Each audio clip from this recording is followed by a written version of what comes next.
Kia ora whānau, how is everyone today? My name is Rhonda Rhonda and I'm coming to you, not live, but through video. I live in Newman in Western Australia. Today I'm going to be demonstrating how to cook a hangi in the slow cooker. How this came about is I've been doing hangis in the slow cooker for quite a few years now, and I posted my kai on a page called Kai Māori on Facebook. And I had so much response from everyone wanting to know how to do the stuffing or how to prepare everything and how to cook it. So I thought, you know what, bugger it. I'll do a video and I'll put it on YouTube so that everyone can have a kai. Okay, so first of all, what I do first, okay, is I prepare the slow cooker. So I've got you on a stand. It's a bit of a ho-ha because I don't have a cameraman, but I'll put you there if you can see. There's my slow cooker, see? Me no. See that? $10 Marketplace, wicked. So what I do is I heat the slow cooker up first. So I've had it on high. I boiled the jug and I tip some hot water in there. Probably about, I don't know, a couple of inches from the bottom. And then what I do is I roll up little tin foil balls, because if you haven't got a rack that fits in your slow cooker, because you've got to elevate the kai and the steam comes through. You don't want it sitting in the water. So if you haven't got a rack, I just roll up little tin foil balls like this. Sorry for my Aussie accent, I've been over here 15 years. And then I chuck it in there, just quickly show you. And so what happens is that you end up with little, can you see that? Little balls in there. And what that means is that when I put my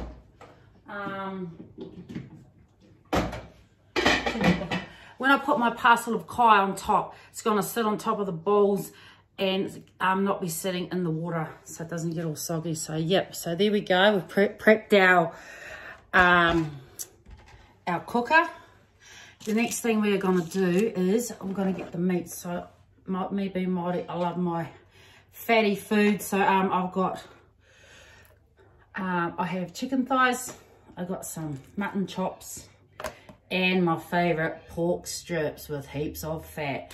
So I've got, it's just me, so I'm going to cook me some. So I have a kai today, and the rest I can fry up and take for my smoko, because I'll be going back to work on Friday, or I can, you know, just give it away to whoever else wants a kai. So that's my meat. And for my vegetables, I'm going to have potato, pumpkin, sweet potato or kumara. And you know, back when you was a kid and you'd go to the marae and you had to peel the spuds and peel the pumpkin. Well, now you don't have to do that, because it is more healthier to have the skins on and more healthier to eat the whole thing with the skins. So I just wash them whānau and leave the skins on everything, and then just eat it like that. It's absolutely delicious. So those are my vegetables. And last but not least is our stuffing. So in here, I'll do the stuffing first. This is my mum's recipe, so yeah, hopefully she does. No, she won't mind me sharing it with all the whānau. So what happens is I've broken up some bread here.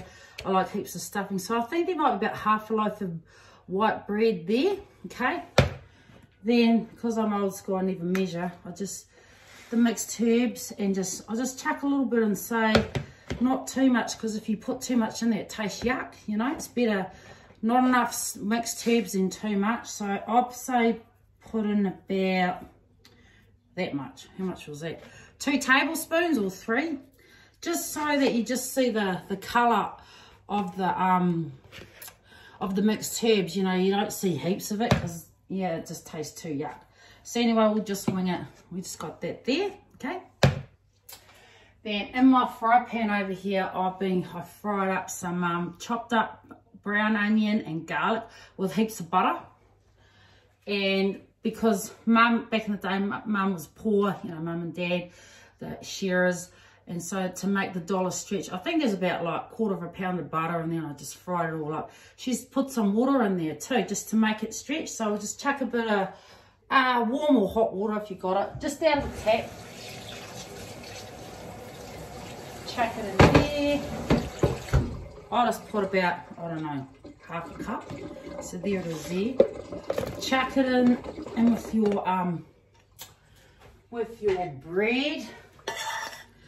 Another good hint too is, you know, if you've got half loaves of bread, kids don't like the crust or whatever, just chuck it all in one bag and have it as your stuffing bag. So whenever you've got old bread or whatever, don't chuck it in the stuffing bag in the freezer, and then you got, you know,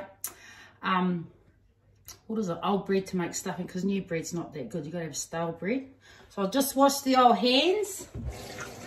Get my tea towel. And we use hands around here, okay? So that's it there. And I'm just going to just sort of like kneading dough. I just knead it all through there like that, and it becomes, you know, it sticks together. And oh my God, if you're anything like me, the stuffing's the first thing to go. Even, I think I might be just a little bit too wet. I might just chuck one more bit of bread in there, but see, that's it there. Actually, no, that'll be enough. Got to go on a diet anyway, so so that's it. Because I live in the middle of the desert and it gets blooming hot here, and there's no creeks, can't just go get watercress. Today I'm going to be using the good old cabbage. So I'll just put my little camera down there. So this is how you prep it all together. Get your tin foil, and on the bottom, I've just already washed it, you're going to put your cabbage, okay? That goes on the bottom. You can eat all this as well, just like in the Hangi. So there we go. I put about, I don't know, that much cabbage, 4 leaves. Then we're going to go on with the meat. So what cooks the longest is probably the chicken. So I put the chicken down. This is all going to go on the bottom of the crock pot. Then the next thing I'll put over here on the side is my yummy chops. Then the yummy pork strips. Look how much kai there is. Yum. Okay, so that's your meat. Then next on top of that, I might just chuck another little bit of cabbage over here. I haven't got much room in this one, and the kitchen's a bit small. So we want that off there. I might just chuck another little layer down here, so when we wrap up like a fish and chip parcel, she's all wrapped up and no water will get in there so it gets all soggy. So I might just overlap it like that. Hope you fellas can see. Chuck that in the middle, but push it over. That there.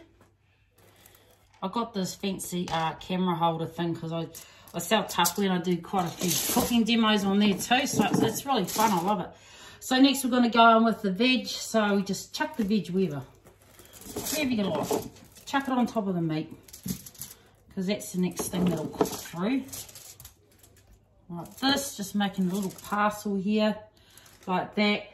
Then last but not least, we are going to go and put our ball of yummy, delicious stuffing on top. See that? Just chuck it on top there. Oh God, can't wait for this to be cooked. And I reckon it, because Mum goes, does it taste like it's been in the ground? I go, of course it doesn't taste like it's been in the ground, because it hasn't been in the ground. You know, it's steaming, but oh, it's still beautiful, okay? So after that, so see that, whānau, got the stuffing on top. Then the next thing, we put another cabbage leaves. If you've got watercress, all good. But as I say, I live in the middle of the desert, no watercress in the desert, so chuck some more cabbage leaves on top. And hopefully I haven't made it too big so it doesn't fit in the crock pot. Wash the hands again. And this is where we're going to wrap it up like a nappy. Like a nappy, like fish and chips. So wrap it up like this here. Turn it around. And just put, you know, put a few layers of tin foil around it so you seal it up. I hope it fits in there. Don't worry, we'll make it fit. So yeah, this is a big parcel, so it might take 4 hours, but definitely don't do 6 or 10 hours, because if it gets overcooked, it's yuck. It's just too dry and yuck. So There we go. See that there? Half high. That's a little parcel there. What I might do is I'll bring the slow cooker over here, and then I'll show you how I chuck it in there and how I wrap it up. And I can't wait to have a pie this afternoon. What's the time? 8 o'clock. So 1, 2. Should be ready by lunchtime. I know. With a nice hangi for my lunch. So anyway, there's our slow cooker there, right? It's got the balls inside. I hope you know what I mean by that. You know, the balls in there. And I put about 2 inches of hot water in there now. Our pie's going to go in with the meat down. So the meat's on down the bottom there. And oh yes, perfect. Squash it down. I might just put a bit more water in there.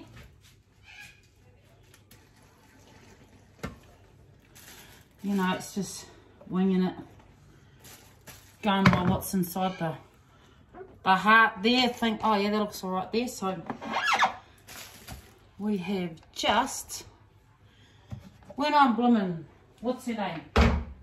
Marion Gresby, but Marion Gresby, I'm going to have my own cameraman.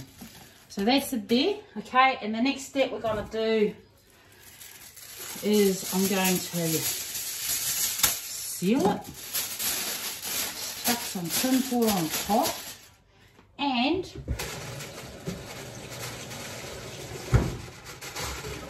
get the wet tea towel. Chuck that on top of there too, got the wet tea towel there. And then put the lid on. And that is it. How long did that take? Bugger away. So that's it. I'll leave it for like 3.5 hours or 4. I'll time it. And then when it's finished, I'll bring it out and I'll show you. Okay, it's going to be mwah. Okay, whānau. See you shortly for video 2. Bye.